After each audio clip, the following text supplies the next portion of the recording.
eu tive um privilégio, que é um privilégio pequeno, talvez, para uma pessoa periférica, que é o fato de eu não precisar trabalhar assim que eu fiz 18 anos, porque meus pais sabiam que eu queria muito estudar. Então, eles seguraram as pontas ali pra eu estudar. Periferia do Rio.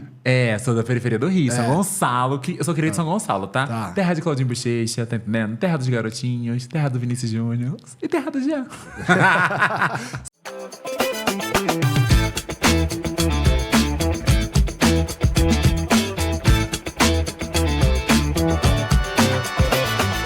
Olá pessoal, sou o Denis Tacitano e esse é mais um episódio do podcast do Best in Black, terceira temporada.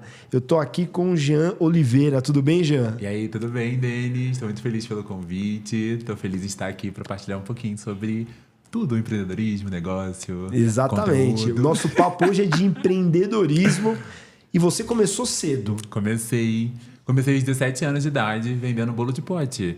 E eu nem sabia fazer bolo. Só que eu tinha uma mente empreendedora. Sim. Aí eu falei pra minha mãe sempre trabalhou vendendo bolo, né? Eu falei, mãe, tu faz um bolo, R$50 eu compro os materiais e a gente vê o que vai dar. Aí comecei a empreender aos 17 anos de idade.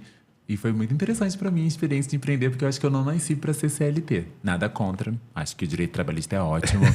Só que hoje não, paro.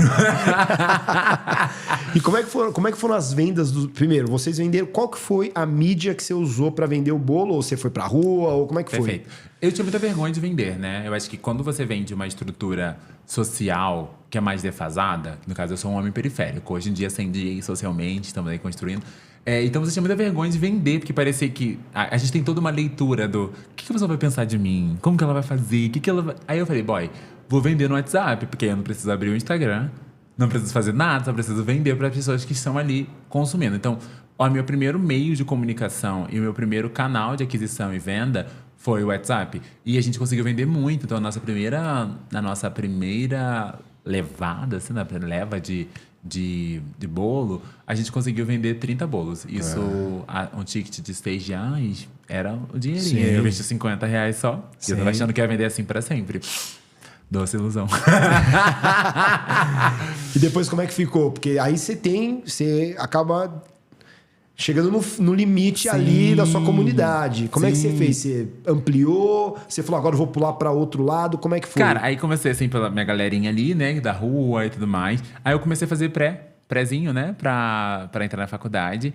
E aí no pré eu botava lá no grupo, gente, hoje eu vou levar bolo de pote, sabor X, Y, Z. Vendia. Só que aí tinha uma limitação também, porque a pessoa já comprou, tipo assim, eu não tinha uma aquisição de novos leads, vamos assim dizer, né? Eu não conseguia, então eu ficava fazendo uma reciclagem de público, o que eu acho uma ótima também, partindo do princípio de que é muito mais fácil você vender para quem já comprou com você. Exatamente. Do que você vender para quem não te conhece. Só que também tem um teto, né? Como que eu escalo isso aqui? Tipo, se a pessoa só compra, no máximo que ela poderia acontecer, uma pessoa comprar mais de um bolo. Então, pra mãe, pro namorado, pra namorada e afins. O que não acontecia muito. Mas eu tinha clientes fixos que compravam em volumes maiores. Tá. Isso ajudava a gente. Então, por exemplo, tinha amigos meus que compravam sempre 6. Aí eu falava, opa, então toda a primeira oferta que eu tiver, eu vou ofertar pra eles primeiro, porque eles compram mais. Só que quando esse amigo comprava só 2, eu ficava, que saco.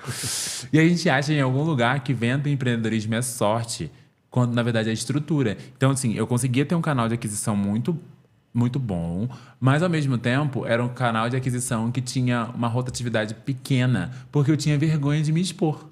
E eu acho que a venda é isso. Quando a gente parar de acreditar nessa falácia de que vender é vergonhoso, a gente vai vender mais. Sim. As pessoas ainda têm muita vergonha de vender. Eu tinha quando tinha 17 anos de idade. Tem que dar uma desculpa pra mim, né? Um jovem de 17 anos.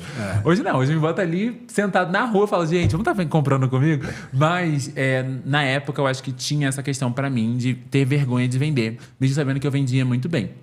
Mas, com o passar do tempo, eu fui analisando. Acho que durou 6 meses meu empreendimento. Tá. Quebrei. Não tinha como. Tava gastando mais pra fazer bolo do que pra vender. E aí eu falei, boy, não tá dando mais. Então, pra se reinventar dentro da operação de doce, mas não rolou pra gente. E aí eu decidi parar. Eu foquei só na faculdade até abrir a minha agência. Legal. Faculdade do que você fez? Eu sou formado em gestão comercial. Mas antes da gestão, eu sempre quis ser nutricionista. Tá. Eu amo a área da saúde, amo muito mesmo. Tipo, eu amo comportamento. Só que eu sempre quis ser da área da saúde pra fazer pesquisa. Então, eu queria pesquisar distúrbios alimentares, alimentos, como as pessoas consumiam alimento. Eu queria ser da parte de pesquisa, porque eu sempre amei pesquisar. Porque quando eu era criança, eu queria ser cientista, porque eu achava o máximo a novela Mutante da Record. Achava o máximo que a galera fazia experimento, virava um mutante, criança, né? Eu falei, gente, deve ser legal pesquisar essas coisas, né? Fazer tal coisa. Só que eu nunca me apaixonou a área da ciência, assim, mas a parte de pesquisa da área da saúde e envolvendo outras pessoas me chamavam mais atenção do que isso. Então, quando eu entrei na gestão comercial, depois de passar uns 3 anos tentando fazer vestibular, eu não entrava. Eu passei em fisioterapia também, achava interessante, mas eu falava, fazer o quê? Aqui na fisioterapia. Não é uma parte que eu consiga fazer muitas pesquisas. Aí eu descobri a parte de reabilitação. De pessoas que sofreram AVC e tudo mais. E eu falei, bom, pode ser interessante. Só que eu tinha que pagar a faculdade ainda. E pobre, né? Não dava pra pagar a faculdade. Meus pais, coitados, já estavam pagando outras coisas. Nossa, e eu tive um privilégio, que é um privilégio pequeno, talvez, para uma pessoa periférica, que é o fato de eu não precisar trabalhar assim que eu fiz 18 anos, porque meus pais sabiam que eu queria muito estudar. Então, eles seguraram as pontas ali pra eu estudar. Periferia do Rio. Sou da periferia do Rio, São Gonçalo. Eu sou criado de São Gonçalo, tá? Terra de Claudinho Bochecha, tá entendendo? Terra dos Garotinhos, terra do Vinícius Júnior e terra do Jean. Só estrelas nascem em São Gonçalo.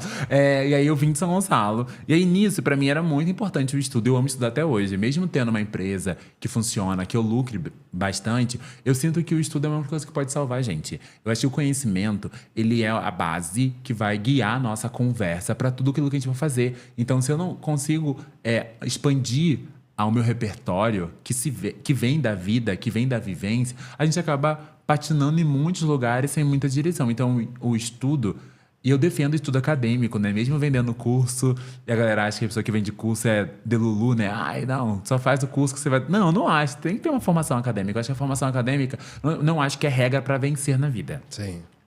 Mas eu acho que dá uma base muito boa para quando a gente está fazendo coisas que vão precisar de uma base acadêmica, de quem fez um mestrado, de quem fez um doutorado, de quem estudou ali para estar naquela sala de aula, ocupando aquele espaço para te ensinar. Agora a gente está vendo uma galera que fez um cursinho ali, lá, e a intitula especialista XY. Não acho que faz sentido para mim. E aí eu acho que o estudo sempre foi uma coisa que me salvou muito. Eu sempre amei estudar. Sempre tive notas muito altas. Eu acho que também tem essa pressão do vencer pelo estudo. E eu sempre falo pra galera, gente, o retorno do estudo não é rápido. Não é. Mas ele é consistente. Eu acho que dentro daquilo que eu previamente acredito, talvez não é de fato, um retorno rápido, mas é um retorno mais consistente. Eu acho que eu tô na posição hoje que eu estou porque eu estudei. Sim. E porque eu estudo até hoje, né? Eu acho que nunca vou parar de estudar, porque tá sempre se reinventando. Mas tratando dentro da faculdade, eu fiz gestão comercial, porque eu falei, marketing é tão...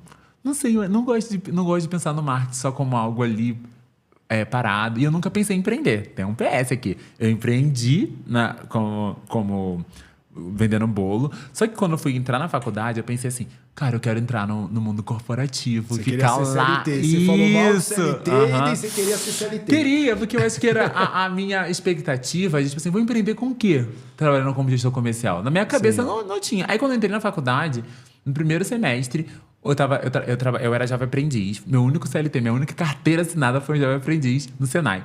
E aí eu fui Jovem Aprendiz no Senai. Pode falar a marca aqui. Pode falar. Claro, pode falar, não tem problema. E aí eu fui Jovem Aprendiz no Senai. E lá no Senai, meu professor falava assim, cara, você é um ótimo... eu fiz curso de mecânica de manutenção. Nada a ver. Mas aí era o que dava pra fazer dinheiro, a gente tava fazendo. Ele falou, cara, eu quero você comigo. Eu falei, Joel, mas eu não me vejo trabalhando assim o resto da minha vida na questão de maquinário e tudo mais. E eu fui considerado um dos melhores alunos da minha turma na gestão, mecânica de manutenção. Só que pra mim... Era tipo assim, eu sou uma pessoa determinada, né? Se eu tô ali, você tem que aprender a fazer um copo. Eu vou aprender a fazer o copo. Mas não quer dizer que eu quero passar a minha vida inteira fazendo copo, só aprendi a fazer. E aí eu falei isso pro Joel. Aí dentro dessa turma tinha um amigo meu que ele falou assim, cara, eu tô abrindo uma loja, você quer me dar uma consultoria? Você fala tão bem de marketing, você tá fazendo... Eu falei, boy, quero. Aí estourou a pandemia. E aí eu não fiz a consultoria, desenhei toda a consultoria e não apliquei a consultoria pro meu amigo. E aí eu falei, será que eu vou empreender? Acho que empreender é interessante. Eu quero fazer... Aí eu comecei a empreender a partir disso. Em 2020, Eu lembro do dia exato, foi tipo assim, dia 17 de junho foi quando eu abri minha empresa. Então, de março até junho, que foi quando estourou a pandemia, eu estruturei toda a minha empresa para que eu não passasse pelo que eu passei vendendo bolo de pote. Sim. Então, em um ano eu atendi mais de 200 empreendedores no Brasil com consultoria. Porque na faculdade, vamos lá, um ponto. Social media é considerada barata do mercado da comunicação. Ninguém quer ser social media. Tipo, a galera, sei lá, vai seguir outro caminho. E eu falei, vou ser social media? Não quero. Porque eu percebi, dando consultoria, que muitas demandas que os empreendedores tinham poderiam ser supridas por uma agência de comunicação. Eu falei, será que eu vou abrir uma agência? E nessa época eu estava atendendo bastante gente. Falei, vou abrir uma agência. E foi ali que eu comecei na minha jornada como social, abrindo minha agência. Então, eu abri minha agência, sempre com um ticket maior, para ter menos clientes e conseguir ter uma qualidade de entrega maior para mim. Foi o que funcionou para mim dentro da minha operação como empresa. Abri a minha agência. A Start. A Start, a minha agência de marketing de conteúdo. Não é uma agência 360, mas é uma agência focada em marketing, conteúdo e venda. E qual que é o tipo de empreendedor que é o empreendedor ideal para vocês? Que tem vários empreendedores que acompanham o nosso canal. Você fala deles, esse é o empreendedor ideal que vende serviço ou produto ou... Uma coisa que a gente fez é que, no começo, eu fui muito nichado pro marketing médico. Só trabalhei com médico. Até 2024, os únicos clientes que eu tinha na minha agência eram médicos ou clínicas. Tá. Só que tem uma limitação no médico, por quê? Aí eu vou trazer um ponto de comunicação. Se você nicha a sua operação, automaticamente você precisa nichar a sua comunicação. Sim. Porque senão existe uma divergência de comunicação e operação. E no meu caso, eu só vendia para médico. Minha operação funcionava para médico. Mas eu me comunicava para empreendedores na minha agência. Então, assim, chegava um monte de gente falando, eu quero muito trabalhar com você. Eu falo, poxa, eu não te atendo. Trabalho com médico. Aí eu fui percebendo que a minha mensagem era uma e o meu executor era outro. Entendi. Então, eu alinhei a minha expectativa segmentando a minha atuação de mercado. Então, hoje eu atendo só profissionais que usam a imagem pessoal para divulgar o seu trabalho e vendem serviço. Jean, parece uma pessoa que vende produto.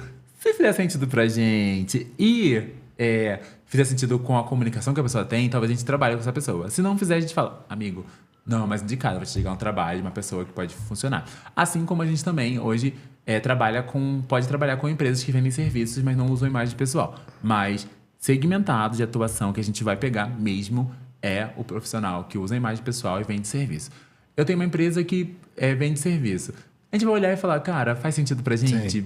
Acho que não faz sentido pra gente. Porque, querendo ou não, quanto mais você segmenta sua atuação, mais certeza e clareza e estudo você dedica para conseguir fazer um trabalho ali. Então, hoje, a minha dedicação, meu estudo é para as marcas pessoais e para negócios que vendem serviços, né? Marcas pessoais que vendem serviços. Agora, eu tenho uma marca pessoal, aí eu chego para vocês e falo, quais são as modalidades de contratação que eu posso ter? Você faz tudo, eu mando o material, você... Me fala assim, quais são os blocos, os produtos, os serviços, os blocos que você tem ali para me oferecer? Qual que é o leque? Vou trazer a minha inteira para você. Eu acho que fica mais fácil de visualizar para a gente conseguir pensar. Hoje, você pode começar com uma consultoria comigo. Então, uma consultoria de conteúdo que vai durar 45 dias. A gente vai trabalhar 2 encontros e a gente vai trabalhar posicionamento e conteúdo. Não trabalhamos a parte de venda. É só para posicionar você no digital, para você entender. E aí, é o nosso primeiro serviço de entrada hoje para quem quer ser consultorado pela gente. E eu tenho que ter uma graninha para colocar para alavancar esses... Tráfego? Não, vamos lá, um outro ponto importante. Beleza. Hoje a minha comunicação, ela funciona no orgânico. Eu mesmo cresci o meu perfil em um ano de 1.000 seguidores para 78 mil seguidores, quase 80, 79, está 79 hoje. 80. Até sair o episódio, acho que tem 80.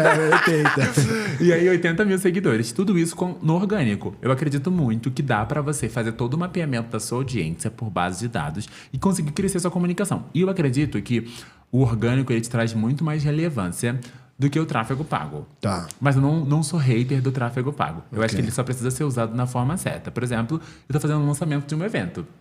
Eu vou precisar usar tráfego pago para alcançar uma base maior. Mas eu tenho certeza que eu consigo vender para minha audiência que eu tenho hoje, porque eu trabalho muito ela com base de dados. Então, assim, não necessariamente você precisa ter o tráfego para investir. Mas a gente sempre faz uma estratégia. Primeiro, o contrato de 6 meses a gente faz sem tráfego pago para entender a sua base, para limpar a sua base, para consolidar a sua base. E aí, tendo uma leitura mais clara de quem é a sua base, faz sentido começar a investir em tráfego pago, caso você não invista. Tem marcas que contratam a gente e já tem tráfego pago. Então, não tem como a gente fazer todo esse estudo de entender a base da pessoa para investir. O pessoal do tráfego toca lá do lado, que não é a gente... E a gente troca a parte de orgânico. A gente só vai conversando para dialogar as conversas e a gente não falar coisas distintas um para o outro. Entendi. Mas hoje começa pela consultoria e depois da consultoria tem uma mentoria, que é uma mentoria de conteúdo e posicionamento e venda. Então, a gente trabalha essas 3 frentes. Venda, conteúdo e posicionamento. E ela tem duração de 3 meses. Passou disso, a gente começa a ter o fato de me ter como estrategista dentro da sua operação. Tá. Então, você me contrata para ser estrategista de conteúdo da sua rede social e a gente vai fazer toda a estratégia de conteúdo. Nesse trabalho, geralmente quem me contrata para ser estrategista já tem uma operação funcionando. Então, a minha agência não entra. Entra o Jean. Entendi. Entendeu? Já, se você quiser contratar, cara, eu quero que você faça tudo. Desde da edição dos vídeos até subir o conteúdo nas redes sociais, aí entra na minha agência. De captação vocês não fazem. Não fazemos... Vou chegar até perto do microfone aqui. Não fazemos captação de imagem. Tá. Se tem alguém para indicar, se eu falar assim, eu quero... Aí Depende. Fala, Assim, o que acontece? A gente nunca fez captação de imagem por uma questão de projeção de marca. Tá. Por quê? Geralmente, quando a gente fala de social, a gente tem uma ideia de que social media é uma redução de uma agência grande. Então, geralmente acopla tudo dentro de um social media. Design, edição, tráfego, site, tudo. Captação de imagem e edição. Hoje, eu nunca fiz captação de imagem na minha vida, por exemplo. Estou há 6 anos no mercado, quase 7. Eu nunca fiz captação de imagem. Porque eu sempre me posicionei de uma forma como... Você está contratando a minha cabeça que pensa e não a minha mão que opera. Tá. Não que eu não vá operar, mas eu não faço... Eu não estudei para ser videomaker, filmmaker. Eu não entendo de log, não entendo de loot, não entendo de nada. Eu sei fazer estratégia de conteúdo. Não sei se nem se eu estou errando, se eu estou acertando. Pra galera que é story maker, não sei, mas tem essas coisinhas assim. Não sei da melhor câmera, não sei da melhor ângulo, não sei de nada. Mas me dá um conteúdo para escrever na minha mão, que eu sei escrever. Legal. Então eu comecei a me posicionar no mercado. Também foi isso que me fez abrir um leque para entrar no mercado de social media de pessoas que são estratégicas e criativas, mas não são pessoas que captam imagem. Porque social media é uma coisa e story maker é outra. Sim. E isso é muito interessante de saber, porque a gente às vezes não sabe o que um social media faz. O social media faz o quê? Eu faço X coisa. Não, o social media ele é um profissional responsável pela criação de conteúdo nas redes sociais. Ponto. Então eu vou desenhar um roteiro, eu vou desenhar a legenda, eu vou desenhar o conteúdo, eu vou mapear a audiência. Mas agora fazer conteúdo, pegar meu celular e captar imagem, não vai acontecer. Editar vídeo também não vai acontecer. Por isso que hoje eu tenho uma agência que dentro da minha agência tem essa operação. Okay. Então hoje as pessoas fazem. Mas por que você não introduziu uma pessoa que capta imagem? Porque tem uma questão no mercado da desvalorização. Eu sinto que as pessoas não sabem entender qual é o papel de cada uma coisa dentro da agência. Então eu não faço. Sempre indico um colaborador, um parceiro mesmo. Tipo assim, gente, olha, eu não faço captação. Se você não conseguir fazer, tem como você fazer com o parceiro. Mas aí tem um ponto de posicionamento. Eu trabalho com marca pessoal. Não preciso de uma big produção para fazer uma marca pessoal. Então, a pessoa consegue pegar o celularzinho dela e a gente faz toda uma estrutura, tá? Isso é bom você falar, porque a galera fala assim, eu vou gravar, mas eu não tenho a câmera, não sei o quê. Pega o telefone e grava. E é muito legal. É assim mesmo. A gente sempre faz todo um direcionamento para quem nunca teve trabalho com social, né? E aí tem um ponto, por exemplo, a gente geralmente nunca pega quem nunca teve contato com agência. Tá. Porque ou com social media, porque a demanda dele pra gente vai ser maior. Então a complexidade do trabalho vai ser maior, o que vai encarecer o trabalho de alguma forma também, porque a pessoa nunca teve contato, mas vai ser difícil para ela entender qual é o meu papel dentro da operação dela. Você já qualifica o lead para não ter problema. Sim, já estou começando. Exatamente. Você já qualifica. Não quero todo o revenue, porque às vezes a receita vem, dá mais dor de cabeça e dá prejuízo. Você já viu isso com o bolo, né? Você tava gastando. Você já estava gastando mais.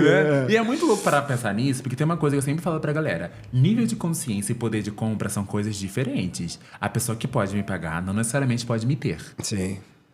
Ponto.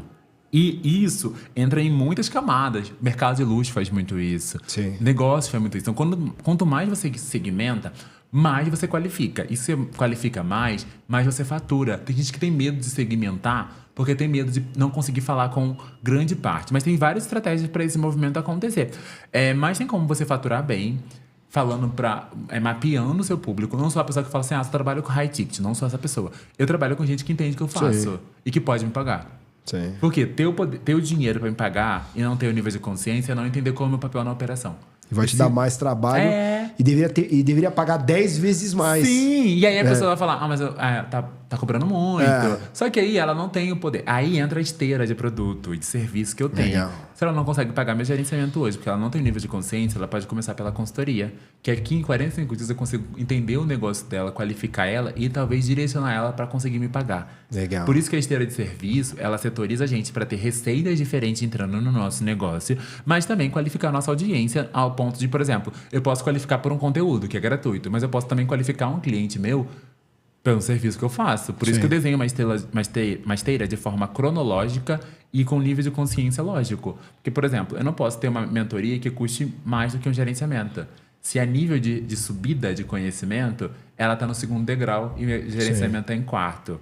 Então, assim, pensando em lógica e negócio e estratégia, a gente consegue pensar nessa dinâmica para conseguir entregar um trabalho que funcione. E é por isso que eu não faço captação de imagem também, porque eu teria que ter muito mais... É dinâmico. Por exemplo, uma coisa que aconteceu muito. Geralmente, no meu mercado, social media, as pessoas trabalham no local, no estado. Eu não tenho cliente nenhum, nem de São Paulo, por exemplo.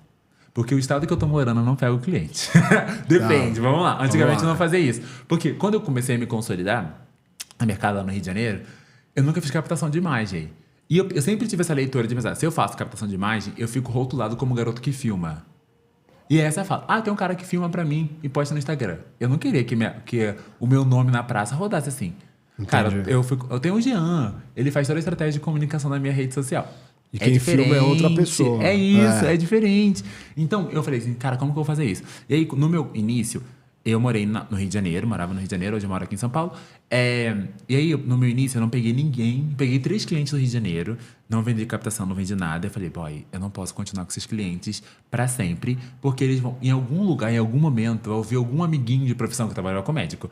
Eu tenho uma pessoa que faz a captação de imagem e faz Instagram. Ela ia me trocar por aquela pessoa. Entendi. Porque a operação dela seria mais barata, porque geralmente, quando eu comecei no mercado, as pessoas cobravam R$300. Tá. Eu nunca cobrei R$300. Em 2020, meu primeiro contrato foi R$1.200.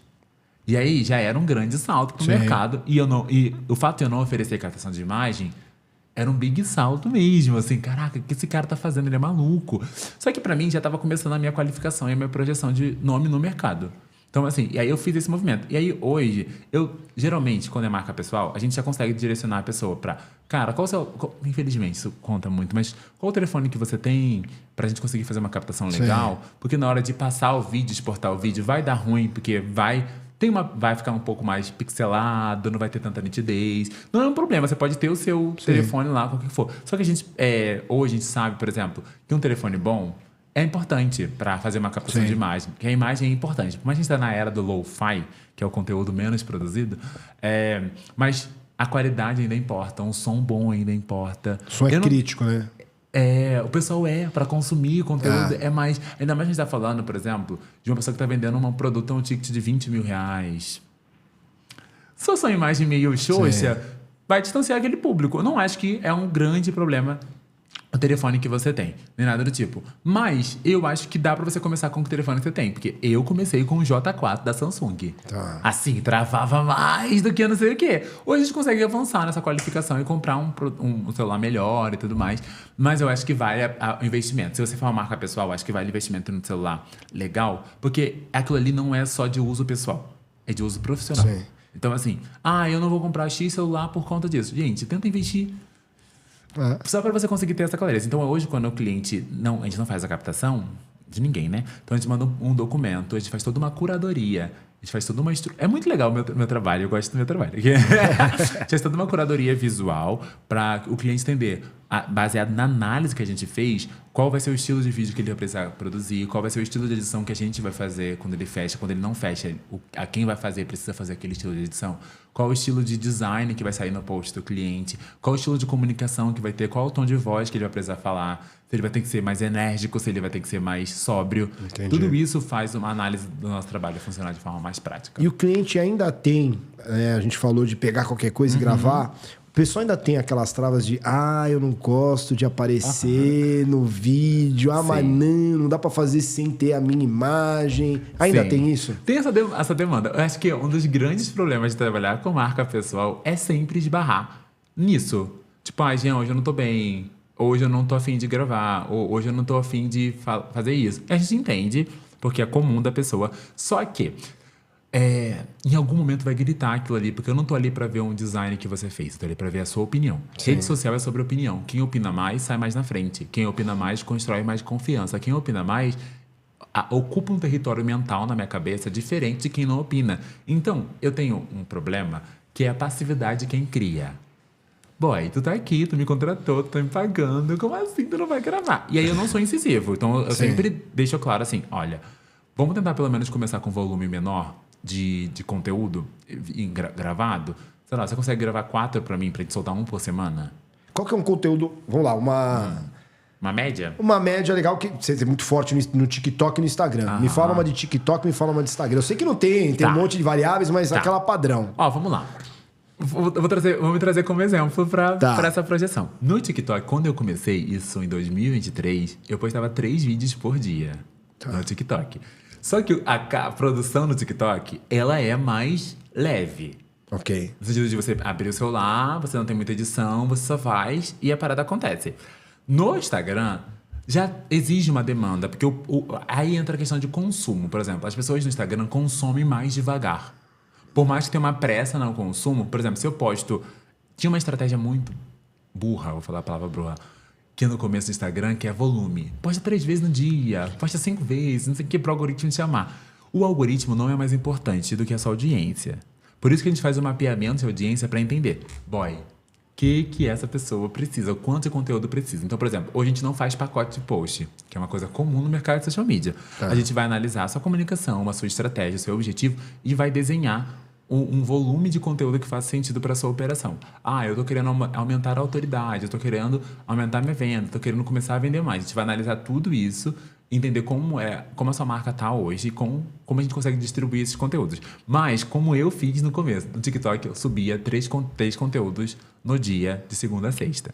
Era muito conteúdo. A gente tá falando de papo de, sei lá, 15 conteúdos na semana. Mas você gravava tudo no mesmo dia ou você gravava e deixava estocado? Eu gravava e deixava estocado. Tá. Mas depende do dia, do humor. Tem dia que você consegue gravar muito. Porque no TikTok os vídeos são mais curtos. Então, assim, de 1 a 2 minutos, 2 a 3, no máximo, quando tinha um assunto muito denso, 4, 5. Só que lá é como se fosse uma conversa, a gente tá trocando aqui. Isso sim, analisar minhas redes sociais, analisar meus conteúdos, eu pareço um amigo seu. Tá. E a ideia da minha projeção de comunicação foi essa. Como fazer as pessoas entenderem o mercado de social media se eu fosse um amigo? Como os meus amigos que não entendiam nada entenderam sobre o meu trabalho. Então, conversando. Então, o conteúdo é sobre conversa. Quem conversa mais, vende mais. Quem conversa mais, constrói mais confiança. Quem conversa mais, traz mais clareza daquilo que eu preciso e eu quero fazer. Então, foi o que eu fiz. Só que aí, o TikTok tem uma coisa que chama SEO, né? Que é o SEO, quando a gente faz um movimento, que o Google tem muito, o Instagram, pouquíssimo. Eu comecei a tracionar meu nome no TikTok. Então, eu comecei a falar muito sobre processo para social media, para que o TikTok me tracionasse na plataforma e me entregasse para quem buscasse sobre esse assunto. Social media, processo, conteúdo, estratégia. Então, se você digitar no TikTok hoje, sei lá, processo, social media, vai aparecer alguns vídeos meus. Legal. Porque eu tracionei a plataforma para me entender. Aí eu entendi essa dinâmica. No começo eu fiz isso. 3 vezes na semana, no dia, postando muito. Depois de um tempo, depois de uns 6 meses, eu diminuí esse volume. Mas você usava a mesma postagem pro Instagram? Não, porque não funciona. Cada plataforma tem um tipo de comunicação. De ritmo, de linguagem própria, de natividade. Então, tem muita gente que pega e faz réplica de conteúdo. A gente não faz réplica de conteúdo. Talvez a gente pode fazer o quê? Réplica de tema. Só que com a natividade diferente. Vamos supor, vou pegar 4 exemplos aqui. A gente tem o LinkedIn, o Threads, o TikTok e o Instagram.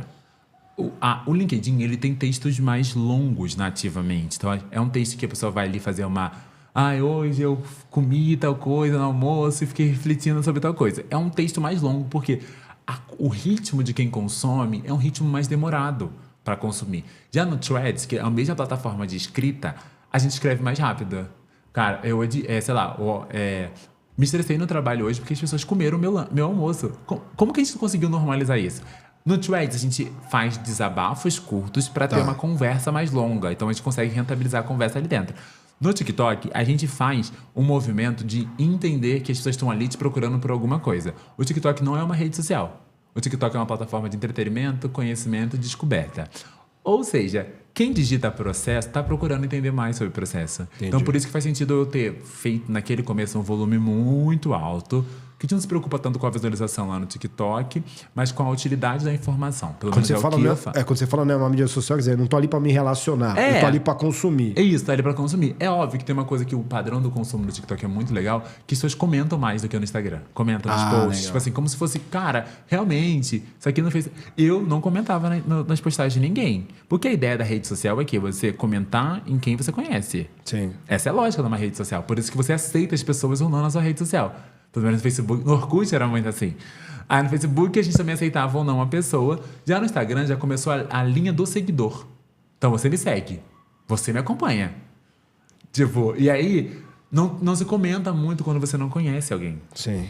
E aí, para isso, a gente precisa entender que a comunicação do Instagram e o conteúdo do Instagram é mais sobre construir relação e tornar você, ou eu, ou quem está consumindo, ou quem está criando, próximo da audiência. A gente tem uma convivência digital quase diária no Instagram. Tá. Por isso que facilita a compra. As pessoas compram mais rápido. No TikTok, a gente tem um prazo, às vezes, de venda um pouco maior, mas a venda é mais cara. Tá. Porque ela está ali te procurando pelo seu conhecimento. No Instagram, eu estou consumindo o Denis, ou o Jean, ou alguém assim, e depois eu compro. Entendi. Então, eu consumo por mais tempo o seu trabalho até eu conseguir comprar com você. Mas eu construo uma relação maior com você, porque o princípio do Instagram era uma rede social. Hoje que ela virou um mecanismo de venda, mas ainda tem reinando na atividade dele o quê? A relação. E se eu não quiser vender nada? Tem como você criar nas redes sociais. A gente projeta a sua imagem. Entendi. Por exemplo, talvez você vai vender a sua imagem. Talvez você vai vender uma ideia. Talvez você não queira vender produto. Eu acho ótimo. Eu tenho clientes que não vendem produto nenhum. Tá. Tipo, Ele quer se projetar como autoridade. Porque geralmente é o que acontece. É nesse caso, desses meus clientes. Ele já tem um nome muito forte no offline. Só que na internet as pessoas não conhecem ele. E aí a gente sempre faz um movimento de quê? Projeção para novos produtos e projetos que a pessoa pode desenvolver. Virar palestrante, sei lá, fazer publicidade. Não necessariamente vender. Eu não quero vender produto, eu não quero vender nada. Eu só quero projetar meu nome, que já é bom no mercado, mas eu quero que outras pessoas me descubram, para que tenham novas possibilidades. E a internet é um mar de possibilidades. Então, às vezes você vai começar, só quero produzir aqui para que as pessoas me conheçam. Mas vai chegando possibilidade, você vai se abrindo, você vai conhecendo e vai avançando. Eu tenho um cliente que ele é palestrante. Ele não precisa do meu trabalho na rede social para vender palestra. Sim. Ele já vende a palestra dele, já fechou. Acho que quando a gente começou esse ano, né? Ele já tinha todas as palestras do ano fechadas. Caramba. Todas, tipo assim, todas as palestras do ano fechadas. E eu achei o auge, porque eu falei, caraca, que legal. Eu falei, você quer a rede social para quê? Que eu quero projetar a minha imagem para as pessoas entenderem como eu penso para além dos palcos. Tá. Eu quero gerar uma comunicação e uma convivência maior. Isso faz com que a gente tenha uma conversa mais extensa, uma conversa que é tipo terapia por prevenção. Entendi. Vai ter que abrir algumas portinhas. Não tem uma dor específica para resolver, mas tem um desejo de algo que não tem o que vender ainda, mas conseguindo projetar a sua imagem para que aquilo ali aconteça. Legal, você falou da sua esteira, mas você não falou do clubinho. Vamos lá. Você não falou do clubinho, que é o seu clube de assinatura. De assinatura. Para social medias. Mas o que acontece? Eu tenho duas frentes hoje dentro da empresa, né? A minha empresa hoje ela tem duas frentes, tanto os empreendedores como os socials. Então, hoje eu tenho uma agência, que é a Start, e ela vende para empreendedores. Okay. E tem o Jean Oliveira, que cria conteúdo nas redes sociais, que fala para social media. Então, na minha esteira de social, eu tenho alguns cursos que começam por R$99. E a gente tem 3 cursos desse valor. A gente tem um combo social media que custa 500 e pouquinho. A gente tem um clubinho, que é meu terceiro produto ali da esteira, que ele está custando uns 1.000 e pouquinho. E aí a gente começa a pular para a mentoria. E aí a mentoria, que custa ali em média de 8 a 10 mil reais, para a gente fazer para social media. Então, a minha esteira de serviço para social é diferente. Porque no social, a gente não tem... Como posso dizer? Eu sou a pessoa que ensina. Sim. Eu não sou a pessoa que executa. Tá. Entendeu? Então, na minha estrutura, eu estou fazendo curso, imersões, mentorias, publicidades, palestras também, que eu palestro aqui nesse meio tempo aqui. Sou palestrante. E aí, dentro disso, eu tenho... Hoje, a minha empresa, ela tem 2 frentes. Uma para empreendedor e a outra para social media. Que também são empreendedores, mas que eu estou falando de forma mais detalhada, mais direta, mais focada para isso. Inclusive, é um dos pontos que a gente vai fazer até um evento para social, voltado por entender a necessidade desse mercado, que eu tô aí 3 anos aí fazendo essa comunicação para essa galera específico, que me rentabiliza muito bem também, graças a Deus. Quando que vai ser esse evento? Vai ser dia 29 de agosto, lá no Rio de Janeiro. E eu tô muito animado porque vai ser a nossa base de conversa vai ser social media como negócio, não só como prestador de serviço.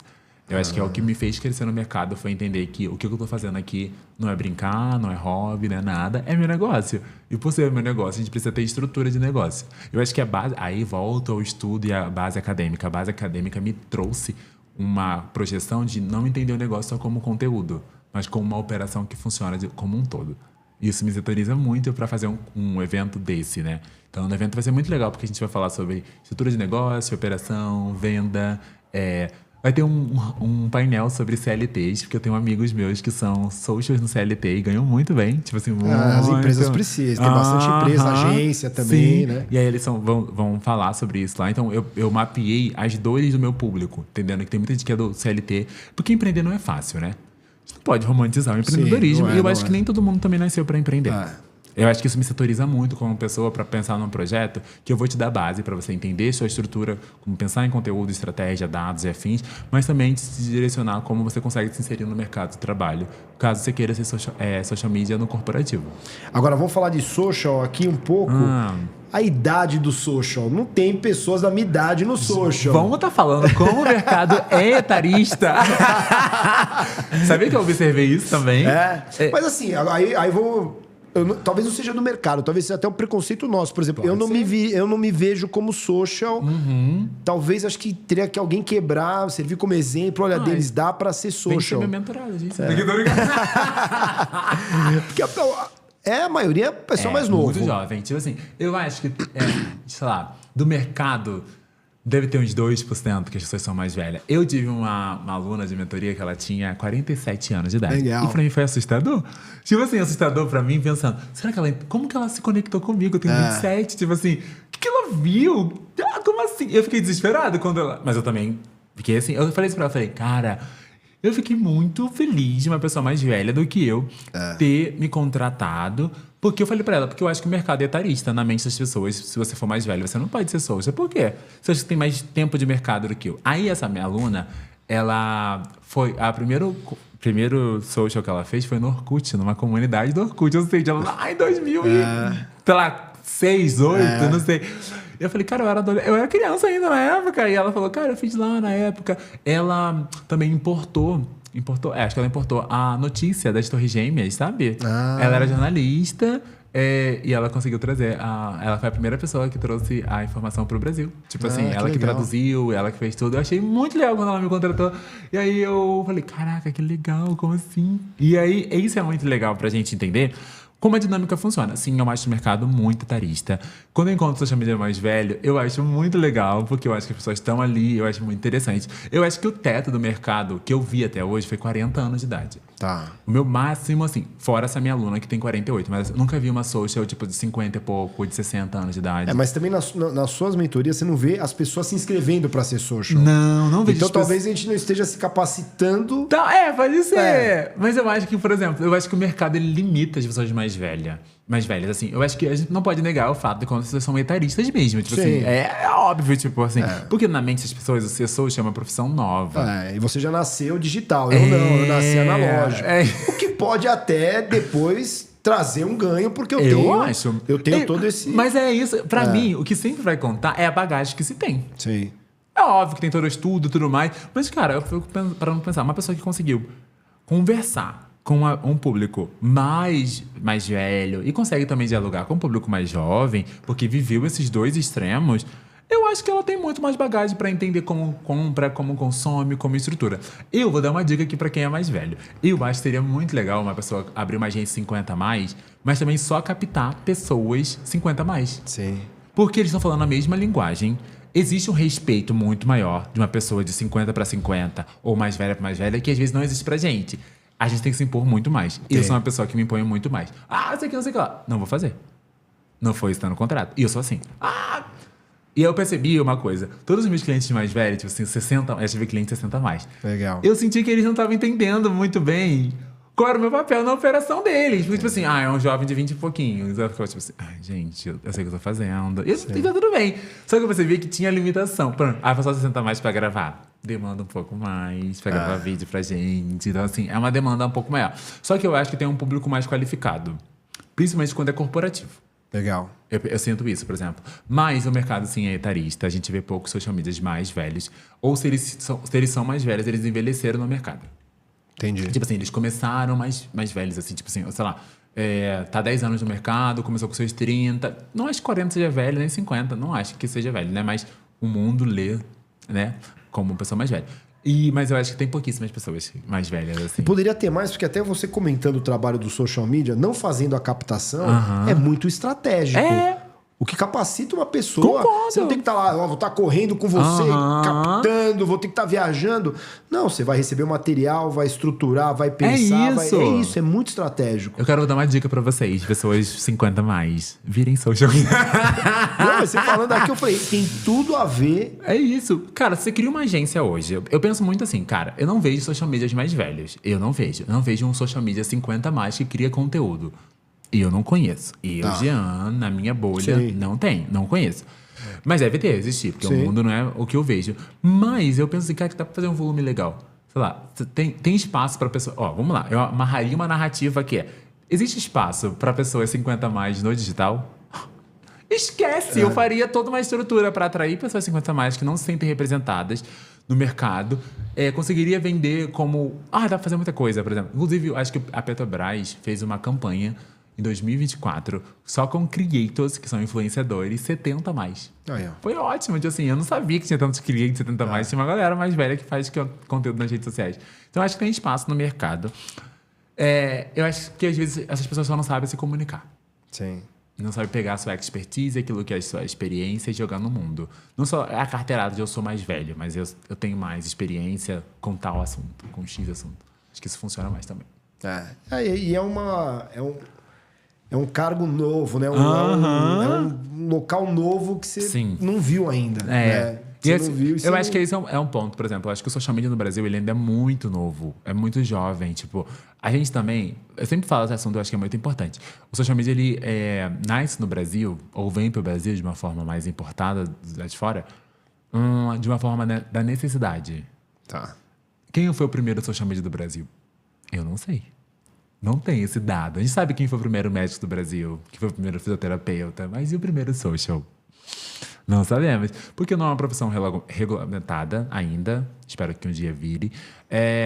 E também a gente não sabe qual é a primeira pessoa, porque a gente está falando de necessidade. Então, por exemplo, a gente viu que o digital ele cresceu muito após a pandemia. Então, as marcas tradicionais que não usavam digital para nada... bateram a cabeça. O que eu faço agora? E aí tem um primo que faz, um primo que cursa publicidade. Sabe fazer redes sociais? Sei fazer. Mete o primo lá. Às vezes quando cursa, às vezes nem cursa nada. Só é um aspirante em postar vídeo na internet. E aí a gente percebeu que a profissão de social, ela foi usada de uma forma de necessidade. Então eu preciso de uma pessoa que cuida da minha rede social, porque eu estou cuidando do meu negócio. Exatamente. Então a gente não sabe. Hoje eu sinto, desde 2024 para cá, que o nível de consciência foi aumentando sobre o nosso papel na operação de uma empresa. É crítico. Se você vê a sua mídia social como algo crítico, você tem que ter um profissional. É isso. Não dá para você não ter. Não dá. Se você não vê como nada crítico, legal, eu vou tocando. Então eu vejo que o social media se eu quero alavancar venda online, se eu quero estar no online, eu tenho que ter um profissional ali. E eu acho que eu vou além também. As vendas offline acontecem muito por conta da rede social. Tipo assim, porque hoje, por exemplo, TikTok, eu monto todo o meu roteiro de viagem com TikTok. Não sei se você faz isso. Acho que ainda não. Mas a gente eu faço todo o roteiro, hotéis pra conhecer. Porque no TikTok vem vídeo. Então você coloca assim, como atravessar de Porto Seguro pra Arraial da Ajuda. Quando fui pra Arraial da Ajuda, eu fiz isso. Aí a pessoa, você vai pegar uma barca aqui, sei que R$5, você não paga a volta. Eu falei, nossa, eu sei de tudo. Não, eu faço com o Instagram. Com o Instagram eu faço. Aqui eu não tenho TikTok, no Instagram eu faço. Tem que baixar um TikTok. Você digita ali, algum lugar que você vai, começa a vir um monte de vídeo, aí você começa só a ver o que é roubado. Mas aí no TikTok você consegue botar coisas básicas. Por exemplo, qual é o melhor restaurante para comer em Arraial da Ajuda, por exemplo? Ele vai te colocar, esse é o restaurante que você precisa, o mais barato, não sei o quê. E com pessoas que já partilharam da experiência, que participaram daquilo e conseguiram visualizar. Para mim é ótimo. Portanto que o Google, a nível de conhecimento aqui, o Google, depois de ver que o TikTok não competia nem com o Instagram, mas competia com ele, porque o TikTok compete com o Google, com o YouTube, ele começou... Agora, se você precisar no Google, tem uma aba de vídeos. Sim. Você botar assim, sei lá, podcast XYZ, vai ter uma abinha de vídeos ali, lá no finalzinho, para você conseguir visualizar. Por quê? O comportamento da sociedade mudou após a pandemia. Então, os negócios mudaram, a forma de a gente consumir mudou, a nossa forma de comprar mudou, a nossa forma de gastar mudou, a nossa forma de guardar dinheiro mudou. Então, assim, o mundo mudou após a pandemia. Então, a gente passou por um movimento gigantesco, a nível global, assim. Não tem como você não mudar. E aí, se eu não mudo, as nossas operações param. Então, muitas marcas nasceram na pandemia. Eu sou uma marca pandêmica. Então, por exemplo, meu negócio nasce na pandemia. E eu consegui trabalhar com muitas marcas, tipo 200 pessoas em um período curto de 1 ano. Hoje eu não faria essa loucura. Porque a gente estava na pandemia. Sim. A pessoa muito fragilizada, o negócio muito quebrado, a estrutura muito defasada. Então, assim, a gente conseguia ter essa estrutura. Hoje, o nível de consciência foi aumentando. Então, por exemplo, eu já entendo o que um social media faz. Em 2020, a galera não sabia nada. Aí, desde que em 2015, pra galera que começou em 2015, 2012, sabia nada do nada. Então, assim, o nível de consciência foi aumentando. Isso trouxe uma valorização melhor pra gente também, como profissional do nosso negócio. Mas é um trabalho de formiguinha ainda, eu acho. E aí você falou que a galera não sabia nada, aí chega um momento que a galera sabe um pouco mais. E acha que sabe tudo. E aí entra a inteligência artificial, que aí você acha que eu não preciso mais de um social media. Ah, sim. É mais ou menos esse acontece. discurso, Agora tem vários vídeos, tipo assim, o Cloud... sei lá, tem o ChatGPT é o mais conhecido, né? Aí tem o Claude, né? Ele falou, o Claude vai substituir o seu social media. Eu falo, gente, que isso? A gente deu igual um safado pra uma IA. E eu acho que a IA nunca vai substituir um ser humano. Eu acho, e aqui não é com medo de perder meu lugar, nem nada do tipo. Mas eu acho que a sensibilidade que o humano tem e a expertise, a forma de eu conseguir te ler aqui sem que você bote um prompt, é superior ao que uma IA consegue fazer. A IA, ela funciona assim. Ela funciona para o humano. E não o humano funciona para a IA. Então, tipo assim, a IA ela funciona para o humano porque eu tenho que comandar ela. Tem uma frase, né, do dinheiro, né? Você tem que ser o dono do seu dinheiro. Uma coisa tipo assim, você tem que dominar o dinheiro. A IA é a mesma coisa. Eu acho que você precisa dominar a IA ou ela te domina. Porque eu fiz um estudo, né? Eu sou a pessoa da pesquisa. Eu fiz um estudo sobre o emburrecimento que a gente... eu fiz um podcast sobre isso também. Que a IA está emburrecendo as pessoas. Porque teve uma pesquisa, acho que saiu no Fantástico, que botaram 5 pessoas, ou 3 grupos, na verdade, para fazer uma prova. Aí um grupo podia usar IA, outro grupo só tinha que usar o seu conhecimento e outro grupo tinha podia usar o Google. O grupo que usou IA ativou menos sensores cerebrais na cabeça. E quem usou a base de conhecimento que tinha ativou muito mais. Quem ativou o Google ficou ali no mediano, intermediário. Ou seja, quando o cérebro é um músculo. Se você não exercita ele, ele enfraquece. E se ele enfraquece, você precisa de dependências. Assim como se eu não malho a minha perna, meu braço, eu vou precisar de algum apoio, seja uma muleta, seja um andador, seja alguma coisa, o chat é a muleta de quem não quer pensar. É um corte bom, tá? Eu quero. Vamos fazer esse corte aí. Vamos fazer esse corte Mas aí. é verdade, tipo assim, pra mim a IA é a muleta de quem não quer pensar. Se tratando hoje de negócio, a gente ama baratear a mão de obra das pessoas. Então a IA, ela vem pra eu não pagar um colaborador. Ou não investir numa pessoa que vai fazer um trabalho pra mim. E pra mim é estranho para pensar nisso. Tipo, porque eu acho que o resultado que a gente consegue trazer como ser humano é superior ao que uma pessoa... O que a gente estava comentando até hoje, estava na hora do almoço comentando com alguns empresários, é exatamente isso. Você quer IA para substituir o ser humano ou para melhorar o potencial do ser humano que está lá? Isso, é diferente. Então você fala, eu tenho aqui 3 social medias, então eu vou trocar. Não, eu vou agregar a IA para potencializar esse ser humano. Concordo. Mas o pessoal tá vendo mais no de trocar. Não, vamos potencializar. A gente troca porque é mais barato, né? Porque a assinatura de um Cloud, por exemplo, R$129 no mês, um social media vai cobrar seus R$3.000 para fazer um trabalho. E aí a gente precisa entender, não dá para... Aí agora um assunto de empresa, empreendedorismo, a gente está querendo escalar negócio com um time amador, por exemplo. A gente está querendo escalar negócio com pessoas que não têm qualificação. A gente tá querendo escalar negócio com IA. Não existe. Não existe. Em que mundo a gente acha que um diálogo entre duas pessoas, dois seres pensantes, porque a IA só usa uma coisa, a base de dados daquilo que alimentaram ela. Então, assim, quem alimentou? Algum humano. Ou seja, a gente precisa ter essa troca, eu acho, pra gente conseguir pensar em novas possibilidades de negócio, pra gente conseguir avançar. Eu já usei IA, obviamente, não tô vou ser maluco, mas eu tive que fazer desmame de IA, por exemplo, porque eu não conseguia pensar. Sim. E aí foi no meu auge do burnout, né? Que eu tive um burnoutinho. Pô, sem processo, sem nada, eu tive que usar IA pra entregar. Sim. Quando eu saí do burnout, eu falei, gente, desculpa, não consigo. Eu achei a IA burra. Mais copy ruim, mais coisa... horríveis, assim. Então, tipo assim, eu fico... como assim? Mas hoje, eu acho que a IA... Aí entra a questão do mercado, mais uma vez, do mercado de social media. A gente vê muitos profissionais que não se qualificam e não se profissionalizam. Logo, eles são substituídos. E não são substituídos por alguém que pode fazer um trabalho melhor. Eles são substituídos por IAs.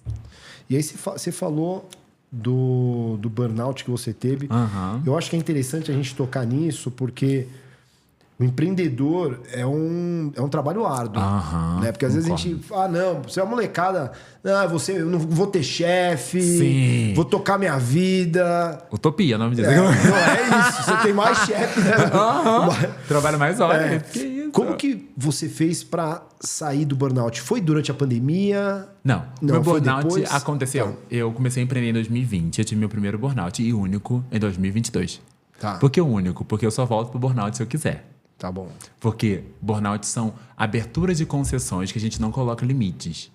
Todo limite ultrapassado vira um burnout. Mas é meu negócio. Tudo bem, mas se não tiver um limite, por exemplo, para ter descanso, para ter consciência daquilo que está acontecendo. Qual o limite que você deixou ultrapassar? O descanso? Muito. Descanso. Trabalhava de domingo a domingo, porque eu achava que isso era empreender. Porque é essa a ideia que vendem pra gente. Ainda mais eu, no auge dos meus 22 anos de idade. Nossa, tem que empreender muito, fazer dinheiro. Porque se eu não fizer, eu não como. Essa é a ideia do empreendedor, né? Porque eu sou dono do meu próprio negócio. O olho do dono que engorda o gado. Essas termologias que a gente vai usando aí pelo resto da vida. E aí, em 2022, eu percebi que eu não tinha processo de operação. Porque uma pessoa que trabalha de domingo a domingo, não é porque ela quer fazer o negócio dar certo. É porque ela não tem estrutura de operação para fazer a parada acontecer de segunda a sexta. Certo. Ponto. Para mim é isso que funciona hoje. É óbvio que você vai abrir uma concessão às vezes, tipo assim, num dia X, num dia Y, num sábado você tem que se matar trabalhando porque você tem que entregar uma demanda. Mas se aquilo que é uma exceção vira um hábito, já virou um padrão. E se virou um padrão, para desfazer padrão, é só com uma questão de comportamento. Então, quando a gente abre essas concessões... Então, eu trabalhava de segunda a segunda. Literalmente, achava o máximo. O domingo aqui, ó. Fazendo copy para cliente. E aí, isso também abre margem para o cliente não te respeitar. Sim. Porque se não tem limite entre você e o seu trabalho, não tem limite entre você e o seu cliente. E outra coisa, cliente nem sempre tem razão. Ponto. Tem que despedir cliente. Às vezes a gente fala, eu demito muito cliente. Eu vou demitir esse cliente. Gente, até a próxima, a gente não consegue trabalhar mais junto. E aí, a questão básica, né? A termologia, ou a frase que clientes têm sempre razão, ela nasce em 1900 e pouquinho ali, acho que 1990, se eu não me engano, ou um pouquinho antes. Cliente sempre tem razão, porque antigamente as marcas não pensavam no cliente. Eu tenho esse celular aqui pra comprar. Você quer comprar? Não quer? Beijo. Tchau. Aí, como a gente vai percebendo que o comportamento vai mudando, as pessoas começaram a escolher mais. Então, as marcas tinham que mudar a forma como elas se comportavam nas redes. Então, na rede não, no empreendedorismo. Então, o cliente começou a ter razão. Eu vou escutar mais o cliente para fazer um trabalho. Tá tudo certo, também concordo. Mas existe um limite entre a razão do cliente e a projeção daquela marca.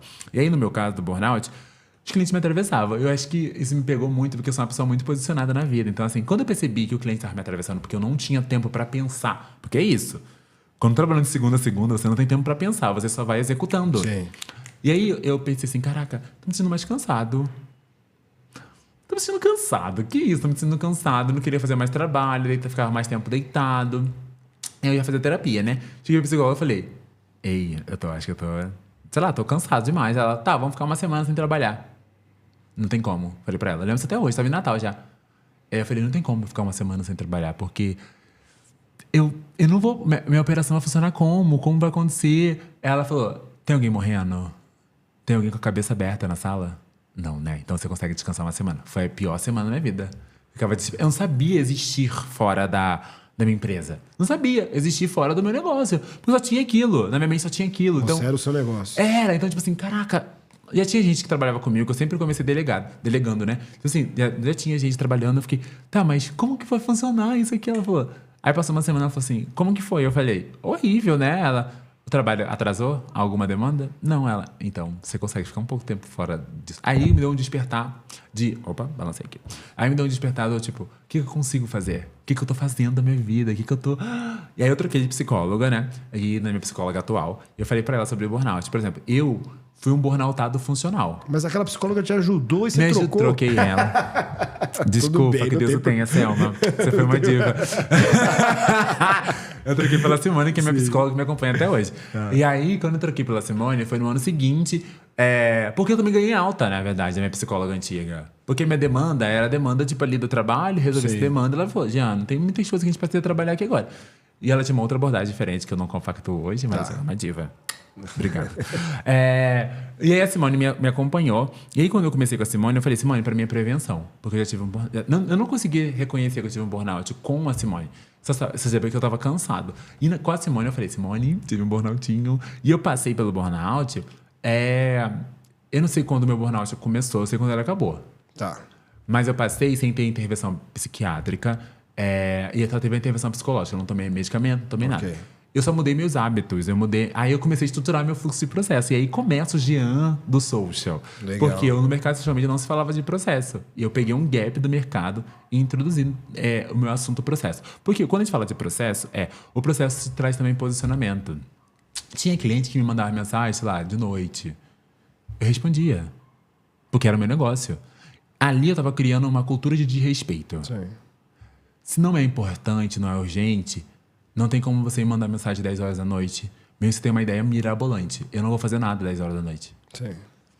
Eu vou fazer no meu horário comercial. Só que na época eu tinha 22 anos de idade e falava, tudo bem, eu vou fazer. Tô aqui, vou responder. E aí quando isso foi acontecendo, eu percebi que a falta de processo me limitava no posicionamento. Então eu não conseguia ter contratos maiores, eu não conseguia ter clientes que me valorizassem. Eu não tinha essa segmentação clara que eu pontuei aqui ao longo da nossa conversa.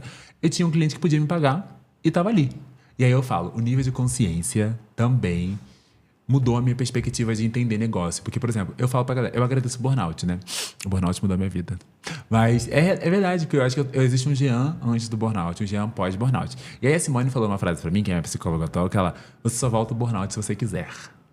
Falei, que mulher maluca, que loucura, como assim, se eu quiser? Foi limite. Aí ela me explicou. Para pensar que todo limite não comunicado, ele é ultrapassado. Então, quem não comunicou o limite, seja para o cliente ou para si mesmo, foi você. Então, você só volta para esse lugar do burnout se você quiser. Quando ela falou isso, me foi um soco no meu estômago. Eu fiquei, cara, que essa mulher maluca. Vou trocar de psicóloga. Eu não pensei nisso. Eu só pensei, caraca, que doideira. Eu fiquei refletindo sobre isso. E, realmente, quando eu não comunico o limite, você pode encher o copo aqui para mim. Ele vai transbordando, você vai falar assim, tá bom? Ninguém pergunta se tá bom. O cliente não pergunta se tá bom, tipo, se eu travassou o seu limite. Você tem que falar, olha, a borda é aqui. Eu quero que seja abaixo da borda. Para ter segurança para mim de conseguir beber sem esbarrar, sem derramar, né? Só que a consequência de botar até a borda a água é que em algum momento pode derramar. Isso aqui ultrapassou o limite. Sim. Então, limites, eles são comunicados. Seja em qualquer negócio que você esteja. Seja para relações amorosas, seja para relações de amizade, seja para relações de empreendedorismo. Se você não comunica o limite, a pessoa vai atravessar e para ela é normal. Normal. Se eu atrasar aqui, hoje a gente estava com o podcast, se eu atrasasse 5 minutos, para mim poderia ser super normal. Para você poderia ser o fim da picada. Mas se você não falou para mim, Jean... Não comuniquei. Eu vou chegar assim e falar, gente, trânsito de São Paulo. Odeio essa desculpa. Trânsito de São Paulo. Mas assim, não é o trânsito de São Paulo. Às vezes é porque você não se programou para sair um pouco mais cedo. Porque tem uma outra pessoa também lá. Eu acho que tem essa questão do empreendedorismo, principalmente no meu mercado, né? Eu não sou funcionário da pessoa. Ponto. Eu não sou mais um colaborador na sua ficha de pagamento. Eu sou um prestador de serviço que está trabalhando junto na sua operação. Não me trate como funcionário. Mas aí cabe a mim também não me colocar na posição de funcionário. Às vezes a gente quer alguma coisa do outro, mas a gente não se posicionou do que a gente quer. A gente quer que o outro descubra e coloque a gente naquele... E aí a gente faz parte de uma geração que não se responsabiliza por nada. Não tô falando da minha geração, mas de gerações antes da minha também, que não sabe falar limites. Tipo assim, a gente tem os marcos geracionais, né? A Gen Z, eu sou a Gen Z. Então, eu sou a Gen Z ali. E tem a geração antes da minha, que é o Millennial, e tem a geração antes da minha, que são os Baby Boomers. Sim. São recortes geracionais gigantescos. Por exemplo, que se você não conhecer e entender, por exemplo, a galera tinha a projeção de vida que é 30 anos, casa, casamento, filho, carro, sei que, não sei o que lá. Mas um trabalho desgraçado. O trabalho comeu. Muitas pessoas são burnoutadas, a galera dos 50 mais, 40 mais, não sabem o que é burnout. Na época deles era estafa. Tá entendendo? Era estafa. E era mimimi. Tô estafado. E olha, isso eu falava, porque psicólogo era coisa de gente maluca na mente das pessoas, agora, né? isso melhorou, agora vai mais. Senhor, mas você percebe que o recorte geracional também impede muito da gente fazer negócio, como a gente vai fazer negócio, porque os limites não são comunicados. Sim. Por exemplo, uma coisa muito básica que eu reparei de recortes geracionais trabalhando é que a galera mais velha ama te ligar. Por nada, tipo assim, tipo assim, quero te ligar aqui. E aí eu percebi isso, que uma das coisas que meus clientes eram muito mais velhos do que eu, ele não tinha limite pra ele. Então, tipo assim, Jean, eu preciso que você me faça tal coisa agora. Tipo assim, 9 da manhã, 6 da manhã. Tava abrindo o olho ainda. E eu ficava assim, gente, o que essa pessoa tá fazendo na vida dela? E aí você percebe que se você não educa o seu cliente com o fluxo de processo que é o seu, ele vai te atravessar. Eu quero fazer... Tem uma cliente que falou assim, eu quero fazer reunião toda semana. Não existe. Porque se eu te entrego um planejamento mensal, nossas reuniões cabem ser mensais. Sim. Mas eu não sei se funciona isso pra mim. Tudo bem, se não funciona pra você, a gente pode não seguir o projeto. Eu acho que a gente da minha geração é muito mais prático. Fez uma vez, a gente consegue fazer de novo. Eu acho que a galera mais antiga, ela tinha assim, não, só posso ser isso. Eu só dizer assim, o pessoal não tá aberto pra... E o pessoal é pior, eu vou falar com a sua geração. Você acha que você tá pagando... Você faz o que você quer. Sim, que bom que você teve esse reconhecimento. Exatamente. Mas é muito legal. Me fala assim, aonde eu te encontro em cada mídia social, tirando o LinkedIn, que a gente já te deu uma bronca do LinkedIn. Mas vamos lá, TikTok. Vamos falar de recortes geracionais mais uma vez. Mas no TikTok você me encontra como Jean Oliveira. E no Instagram você encontra como Jean Oliveira SM. Legal. E aí você consegue me encontrar nas redes sociais. No Threads também, no YouTube. A gente tá no YouTube do Clubinho.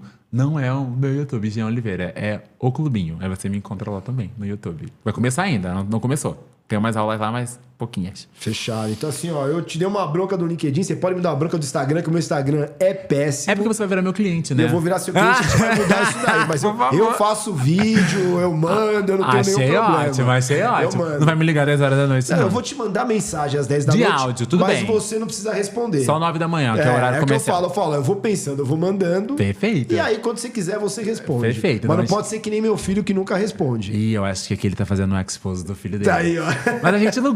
eu tenho muitas mensagens no WhatsApp não respondidas. Não porque se a gente isso. responder a mensagem do WhatsApp, no trabalho eu respondo. Mas, pessoal, vai virar uma outra conversa. E às vezes eu não tô com tempo pra conversar. Então eu espero uma semana e falo, gente, acabei de ver a mensagem agora. Mentira, já tinha um tempinho. Mas eu mudei, eu piorei por conta do empreendedorismo. Tá desculpado. Foi um prazer estar aqui com você. Obrigado pela oportunidade. Espero que a gente se encontre mais vezes. Fechado. Pessoal, esse foi mais um podcast do Best in Black. Vejo vocês na próxima. Um abraço. Tchau.